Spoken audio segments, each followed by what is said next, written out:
3 weeks of intense testing of macOS Sequoia on unsupported Macs from 2011 up until 2017, including the latest version 15.0.1.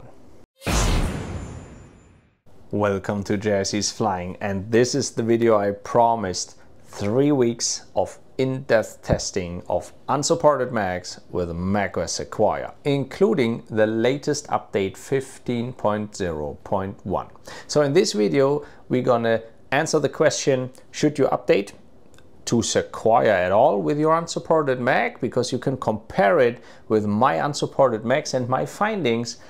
And can you update your unsupported Mac that is already running Sequoia to 15.0.1? By the way, if you haven't yet, I would recommend you subscribe my channel and click the bell for notifications so you don't miss any more videos and updates if there's a macOS update or an OpenCore Legacy Patcher update or whatever comes next. If you have some questions or some findings and you would like to share that, join our Discord community with more than 2,700 members already, because you'll get your answers quite faster than with commenting my videos, although I still try to answer all the comments. By the way, a big shout out and thank you to the user Mac on Discord, who is so active and helping so many people there. Thank you so much for keeping this great community alive. And so let's talk about all my different Mac models. It starts with the iMac 2011 all the way up to the iMac 2017 and everything in between. There is a MacBook Pro 2012, Mac Pro 2012. Then we have a MacBook Air 2013 and a Mac Pro 2013. We have a MacBook Pro 2015, we have a MacBook Pro 2016, and those two iMacs 2011 to 2017. So there's one model for each generation of Intel chips for each year more or less, and you can pick your comparable model and see, does it make sense?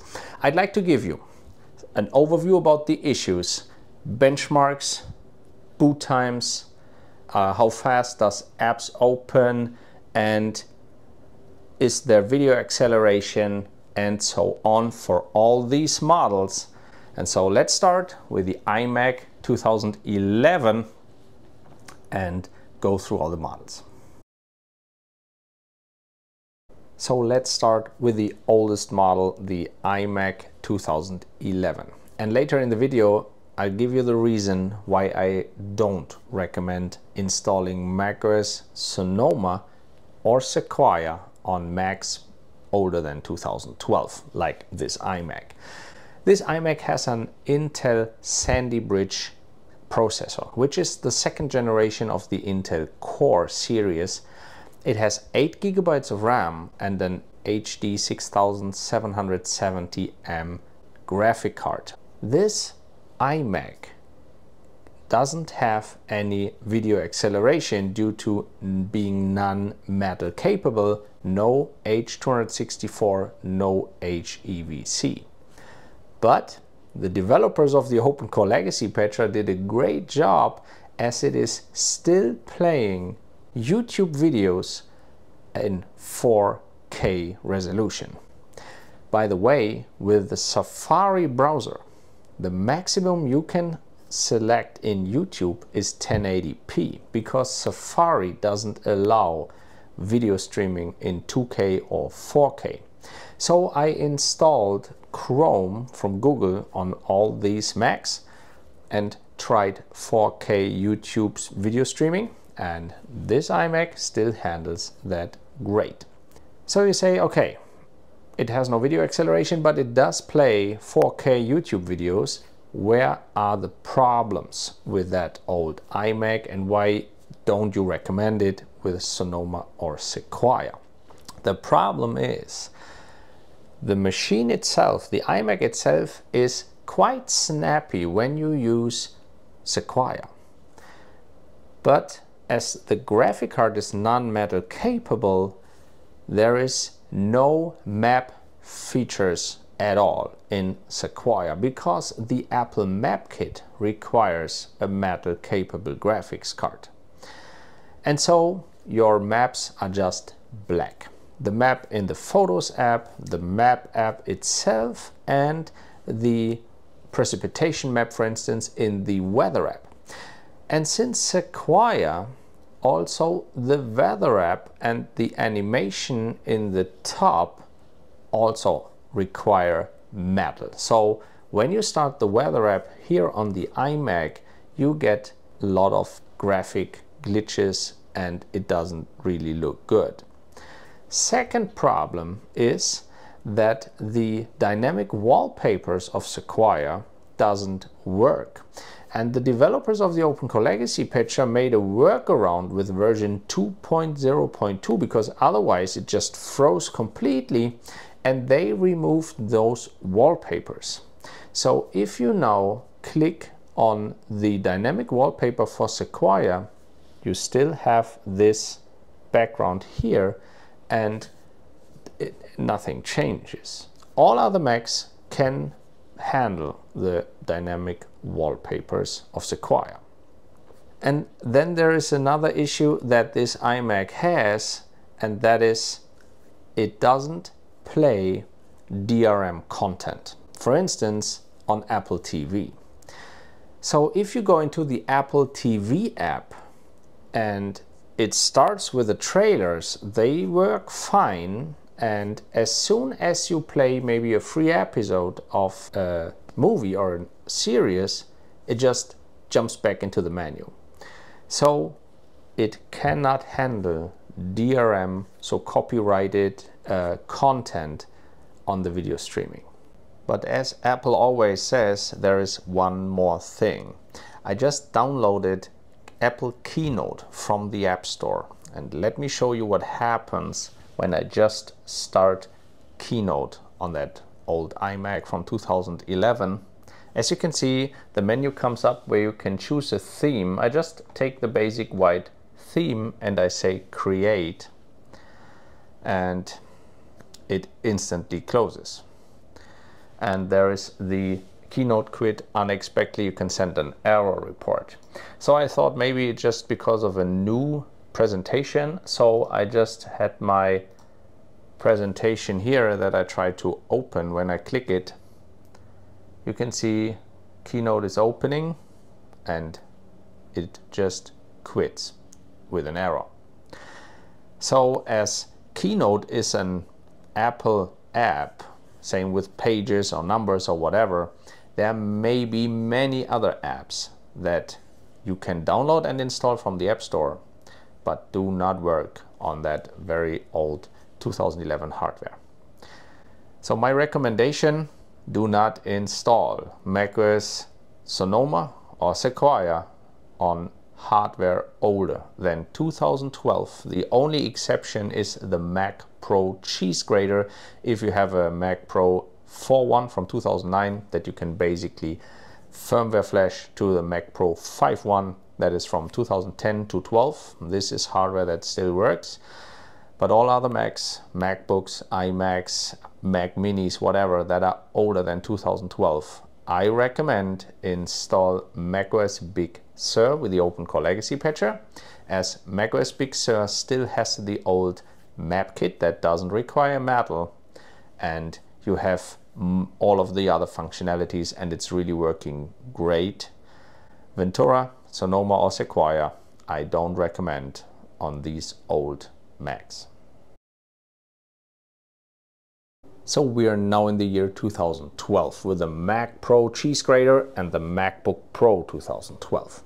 The Mac Pro 2012 cheese grater has an Intel Xeon processor from the Westmer family, which is a server processor. It has 48 gigabytes of RAM and a AMD Radeon RX 580 graphics card that is from 2017.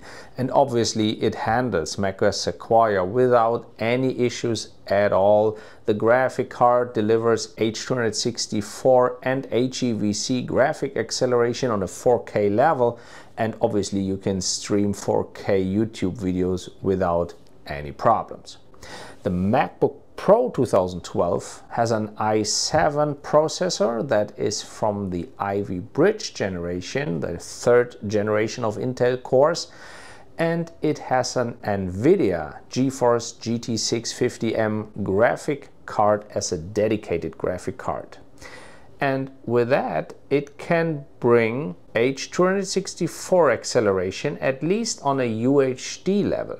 Due to the H, obviously there is no HEVC graphic acceleration, but you can stream 4K YouTube videos without any issues, and all other apps I tested in macOS Sequoia work flawlessly on that MacBook Pro 2012. I upgraded it to an SSD instead of the spinning hard disk, which makes it quite snappy and quick with macOS Sequoia. So let's jump 1 year further to 2013. Welcome to 2013 and welcome to the Mac Pro trash can. The Mac Pro 2013 trash can has an Intel Xeon processor that is also from the Ivy Bridge generation, the same as the MacBook Pro 2012. But as a Mac Pro, it has 64 GB of RAM and it has two AMD FirePro D300, 500 or 700 graphic cards. This one has the 300 graphic cards. By the way, if you are planning to buy a trash can, I strongly recommend you buy the cheapest model with the D300 graphic cards and just upgrade the processor and the memory, because the D500 and the D700 graphic cards are quite prone to overheating and to heat damage, as they are so old and they do not have any metal capabilities. So that is the reason why the Mac Pro trash can doesn't have any H.264 or HEVC graphic acceleration. I would go with the very basic models D300 so they don't burn in your Mac Pro. But nevertheless, it can handle 4K YouTube videos with the graphic drivers the OpenCore Legacy Patcher team provided for that old graphic cards. But, and that is something I discovered in my testing, and that is new to me with the Mac Pro trash can. As I said, the Safari browser just has the limitation of 1080p video streaming in YouTube. So I installed Google Chrome to test 4K YouTube videos. And now have a look what happens when you start Google Chrome on the Mac Pro 2013. It is all red, it nearly freezes the Mac Pro, and it is completely unusable. And that is something that is new in macOS Sequoia because it worked in macOS Sonoma. So I installed the Firefox browser. That works flawlessly and that also allows 4K YouTube streaming. Another issue the Mac Pro trash can has since macOS Ventura is the transparency issue in maps around the text. Whenever you have city names or country names or whatever, there is a transparency glitch around the letters, and that doesn't matter in which map mode you are. But that is just a cosmetic issue, and other than Google Chrome I didn't find any other app that behaved like that and crashed. So up until now I can suggest you can install Sequoia on the Mac Pro trash can, but if you have a trash can and test it, please give us feedback in the Discord community or as a comment below the video if you find any more apps that behave like Google Chrome on the trash can or on any other unsupported Mac, obviously. But now let's talk about the MacBook Air 2013. And I really like that poor old slow MacBook Air, but that is really on the very edge of using it for macOS Sequoia because it's so slow. It has an Intel i5 4th generation Haswell chip, but it only has 2 cores, 4 threads. It only has 4 GB of memory, and so it really is by far the slowest Mac I have installed Sequoia on. And you will see that later in the video with the benchmarks and the timings, how long it takes to boot up or to open an app. It does run Sequoia. No issues, no graphic glitches, nothing. Everything works, but it works really, really slow. In my opinion, it's due to the 4 GB of memory, but you cannot upgrade the MacBook Air. So in one of my next videos, I will use the MacBook Pro 2012 and remove 4 GB of memory. So it has only 4 GB, and then we can do a comparison if it's a memory issue or if it's just the very slow CPU with only 2 cores that just cannot handle Sequoia. Another issue, the MacBook Air is one of the Macs that don't have a dedicated graphic card. So it only has the integrated Intel HD 5000 graphics card, that is a graphic unit inside of the CPU, which is obviously also the weakest GPU, the weakest graphic card from all the Macs that I just presented. And due to that integrated graphics unit, it can deliver the H.264 graphic acceleration on a 4K level. Obviously no HEVC as it's too old.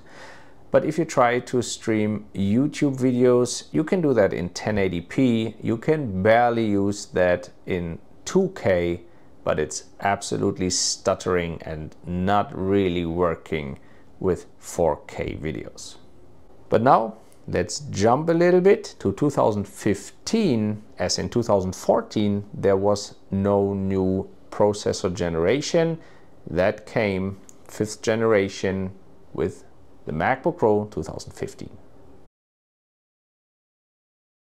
So 2 years younger but only 1 generation newer is the MacBook Pro 2015. But as it's a MacBook Pro instead of a MacBook Air, it has an Intel i7 chip, 5th generation Broadwell family, with the integrated Intel Iris 6100 graphics unit and 16 GB of memory instead of 4. So it handles Sequoia way faster and way more snappy than the MacBook Air 2013. And therefore it delivers H.264 acceleration on a 4K level, no HEVC acceleration yet, still too old, but you can at least stream YouTube videos with 1080p and 2K. 4K videos are barely usable, like a little stutter, not so fluent, so I wouldn't recommend 4K videos, but at least you can watch 2K videos with that MacBook Pro 2015.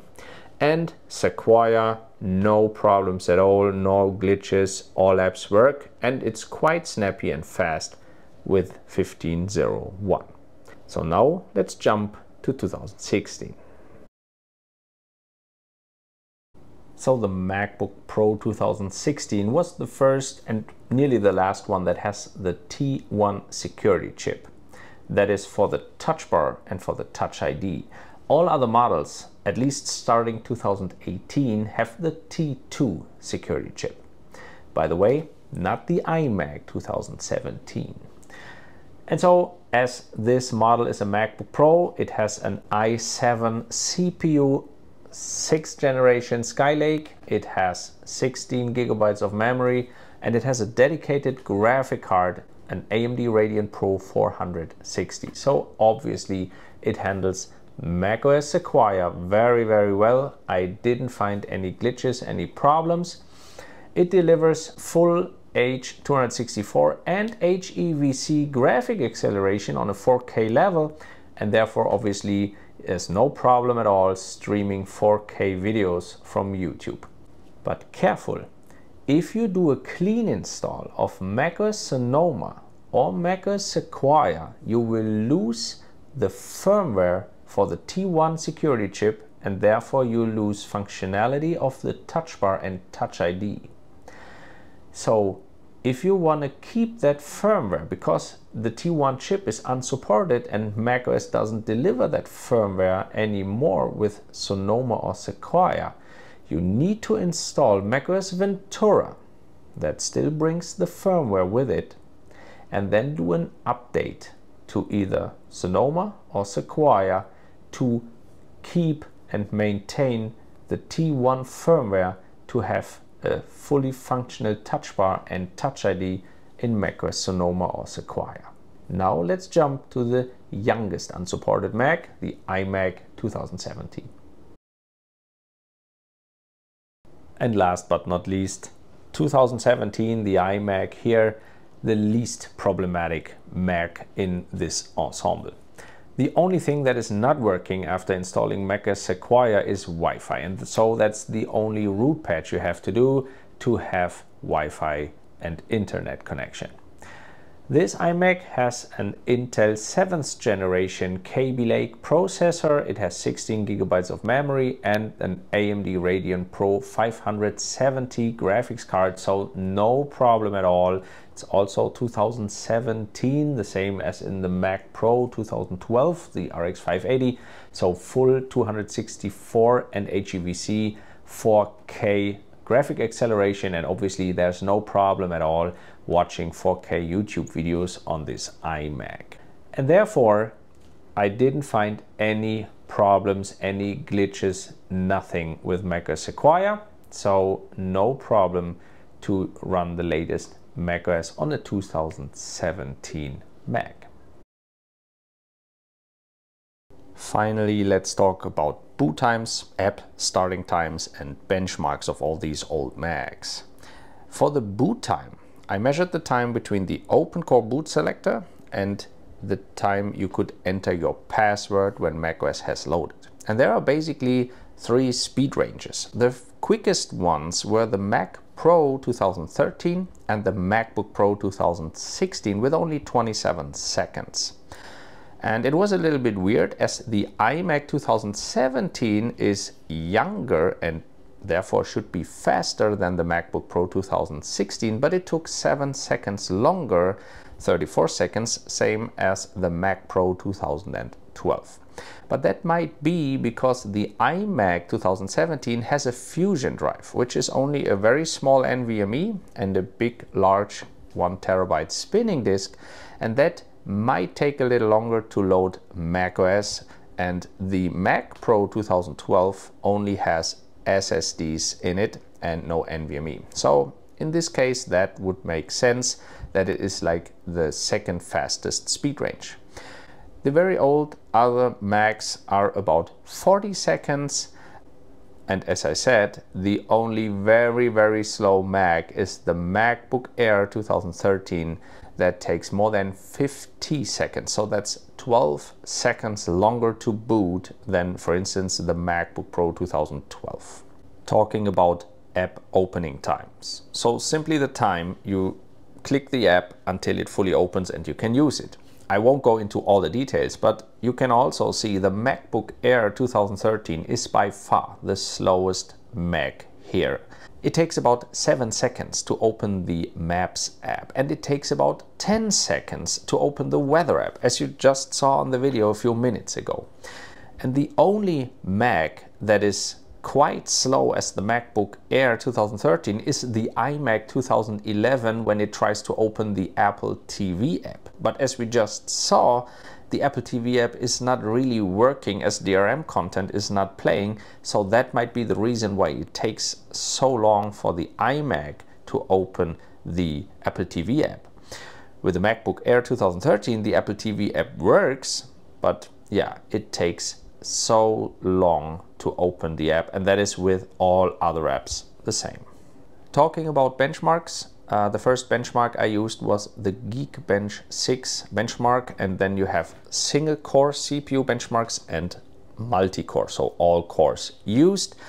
And obviously the Mac Pros with the Intel Xeon processors, 12 core processors, win the race here. And obviously, as newer as it gets, the MacBook Pro 2016 and the iMac 2017 are the next in the benchmarks when you use all the cores. And obviously, the MacBook Air 2013 only has 2 of them, so it is last in the Geekbench CPU benchmark. Talking about GPU benchmarks, so graphic benchmarks. Obviously, all the Macs that have a dedicated graphics card or an updated graphics card win the race. So the MacBook Pro 2015 and the MacBook Air 2013 only have integrated graphics, so they are last place. And the MacBook Pro 2012 that has a dedicated NVIDIA GeForce graphics card that is quite old and has less driver support, so it also scores last. Obviously, the Mac Pros, the Mac Pro 2012 has a Radeon RX 580 from 2017, that is an upgraded graphics card, wins, and the Mac Pro 2013 has two of the Fire Pro graphic cards.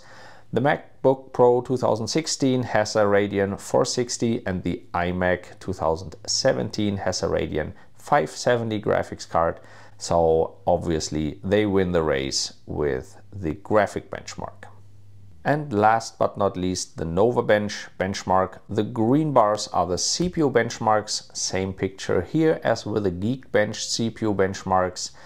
More cores means more CPU power, and the overall benchmark is a combination of the CPU power and obviously the graphics power. So the Mac Pros with the dedicated graphic cards and the iMac 2017 win, same as the MacBook Pro 2016. So that gives a quite consistent overview of all the benchmarks for the different Mac models. So I hope I could give you an overview of all different Mac generations, CPU generations, graphic cards, that you can pick the appropriate Mac model to compare it with your unsupported Mac. To answer the question, once again, should you update to 15.01 if you're already running Sequoia? Yes, you can do that with the OpenCore Legacy Patcher 2.0.2. I had no problems at all on any Mac updating from 15.0 to 15.0.1. If you have any questions, if you have any problems, if you have some hints, some new findings, join our Discord community. Link is down in the video description. Otherwise, give me a comment below the video. I try to answer all the comments as much as I can. And stay tuned for the next videos. As I said, removing 4 GB of memory out of the Mac Pro 2012 and comparing it to the poor MacBook Air 2013. And obviously, I'm still working on the Mac Pro 2013 video, how to upgrade the trash can, reasonable hardware upgrades, and there's a lot to come. Thank you so much for watching. See you soon. Bye bye.